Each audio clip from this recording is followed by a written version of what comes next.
Nomination নির্বাচনে নোংরামি করবো না, ম্যাডাম আগেও বলছি এখনো বলতেছি, কিন্তু আমরা দলটাকে ঐক্যবদ্ধ চোখ দেখতে চাই।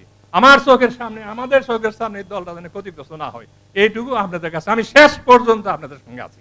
হালিম ভাই, শাহ আলম ভাই, শুকুর ভাই, ওই যারা বললো শুকুর ভাই সবসময় আছে, উনি অনেক যোগাযোগ রাখে।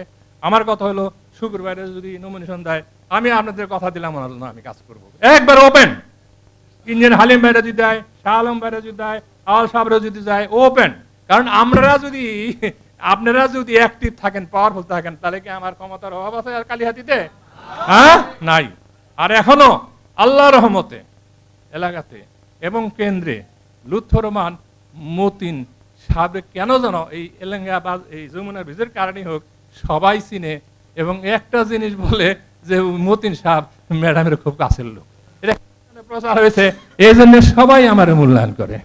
কালকে আমি এক প্রেসিডিয়াম সদস্যের সঙ্গে ফোন করছি, আমি অনেক চিন্তা করে করলাম যে ফোন করছি ধরবো কি না ধরবো, অনেক নতুন সদস্য হয়েছে, আমি কই তবু করে দেখি যদি কথা বলতে পারি আগামী দিন মিটিং।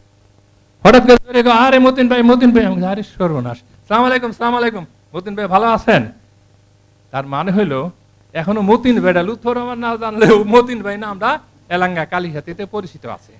এটুই আমার জীবনের সার্থকতা।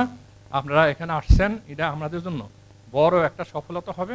আমরা 4-5 জন 6 জন সিনিয়র নেতারা বসে আমরা কিছু কিছু কথা আছে এখন আমরা বলতে পারতেছি না অফিসিয়ালি, তাহলে যেহেতু এই যে উপরের একটা অব্লিগেশন আছে, আমরা ভিতরে বসে তবে আমরা বুঝাতে যাচ্ছি, এই যে আমি বারবার ছবি উঠাইতে চাচ্ছিলাম আপনাদেরকে, এই যে এতগুলা সিনিয়র নেতা কালীঘাটের আসছেন এখানে, এটা একটা বিরাট একটা ইতিহাস রেকর্ড। এগুলা নামগুলা তো নিছি এবং ছবিও কিছু কিছু নিছি।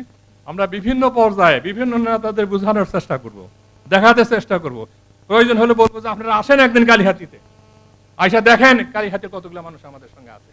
যাই হোক, এটা নিয়ে আমরা চেষ্টা করতেছি। আমার বিশ্বাস, আপনারা অনেক মন্তব্য করছেন, আমার ঠিক আছে, আপনার বিশ্বাস আপনারাই হয়েন না, কারোর একটা পদের জন্য লাভ দিয়া কোনো জায়গায় দৌড় দেন না, দল ত্যাগ করেন না বা গ্রুপ স্বার্থ ত্যাগ করেন না।